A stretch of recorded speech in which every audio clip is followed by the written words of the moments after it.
the United States, the United Nations believe that there is a right to interdict maritime traffic that would be transporting goods to and from North Korea.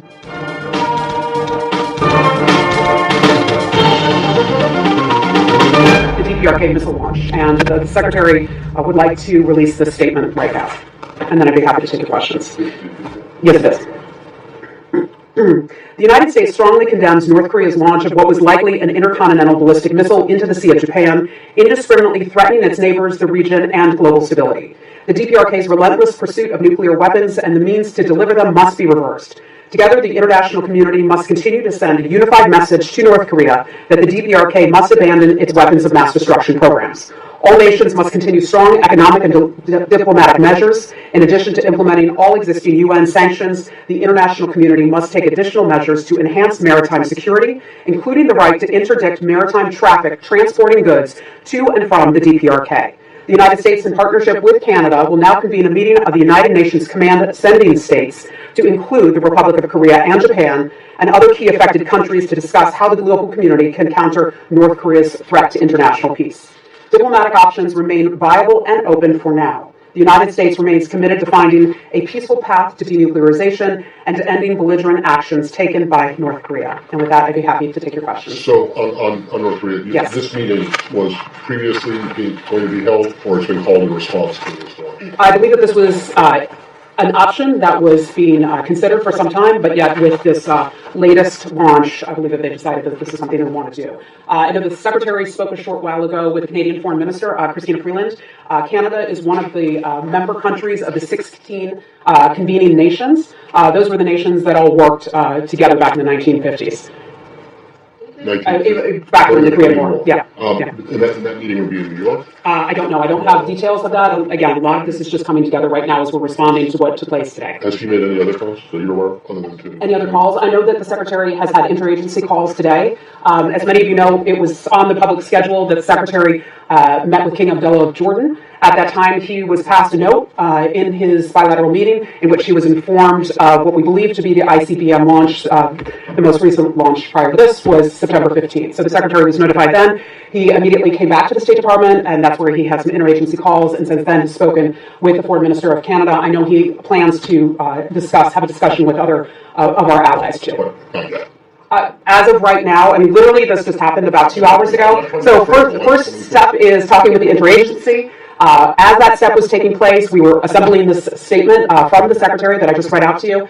And then I know he spoke with Christina Freeland. Since then, I'm not aware of the exact calls, but I know that he was planning to call some of the allies in the region. Two missiles launched or three missiles? Pardon me? Is that two missiles launched or three missiles? As of today? Yeah. I think we're still working through the information, but as far as I know, there was just one, but we can double check that. Again, this information is just fresh, so I don't want to get ahead of anything that the Department of Defense has said so far. They issued a statement earlier, and for the specifics of the technicals, I would just refer you to the Department of Defense. This issue will be bringing to UN sanctions again? Or? I don't want to get ahead of any potential UN sanctions, but I think convening this committee of nations to look at what to do next will be a significant move. Okay. Just talks about maritime. And again, this is all fresh and this is all new. But my understanding is that there will be two pieces to this. One, we overall, the United States, the United Nations believe that there's a right to interdict maritime traffic that would be transporting goods to and from North Korea. That's part one. Then the United States, in partnership with Canada, which I think is why the Secretary spoke with his counterpart there today, will convene this meeting of the United Nations Command Sending States. That's the actual title of it. That includes 16 countries, in addition to Japan and North Korea. And they will have a discussion about how the overall, South Korea, thank you, have a discussion about how the global threat of North Korea persists and what all of our nations think that we need to do to try to solve the problem. Okay. So the plan before today was that there would be a period of relative calm before you allow North Korea to join talks on its own disarmament. Mm-hmm. Now you haven't publicly put a time scale on that we have to. And we wouldn't put a time frame on that. We've been very clear. Suggesting 60 days, but let's say you haven't. I'm not aware of that, but okay. Yeah. Regardless of how long it would have been, has the clock gone back to zero? I don't have an answer to that. Look, I think we have always been very clear that we would be open to talks with North Korea, but that North Korea, and we would have said this last week, we would have said this 24 hours ago, is not showing any serious signs of wanting to sit down and have conversations with the world, with the global community, about the peace and stability and denuclearization of the Korean Peninsula. So 24 hours ago, they weren't prepared to talk. Today, they certainly aren't prepared to talk. Has there been any attempt to open diplomatic channels since this launch today? Since this happened, since we got notice of it 3 hours ago, not that I am aware of. I can certainly tell you that the South Korean counterpart to our ambassador, Jo Yoon, is here in Washington today. They were having a meeting at some point this afternoon. I anticipate that we will have a readout of that meeting sometime perhaps today or tomorrow. Okay? Any comment on the recent violation of North Korea Armistice Agreement at JSA Panmunjom? I'm sorry, I don't. You don't I don't. have anything comment on that? JSA, North Korean military detectors come into South Korea, so they should... You mean the defectors? Yeah. The defectors who've left North Korea for South Korea. That's the question that you're asking? I know with the most recent soldier who defected from North Korea, and my colleague Brian Hook wrote a very compelling editorial in the New York Times about this very matter, about the condition, the physical condition that man was in, the number of times that he was shot at by his own government as he was defecting to South Korea, the South Koreans and the Americans who helped facilitate his survival, who essentially rescued him and brought him into the hospital. I mean, look, any country that's willing to shoot its own people for crossing its borders is a country that is not aligned with the overall global community. It is a country, or I should say a regime, that does not want to see peace if they're willing to treat its own people that way. But their record of how they treat people is long-standing, and we've seen the situation of how that soldier was treated there. Okay, that's all I have for you on that. Hey, Warren, how you doing? About earlier this month, there was the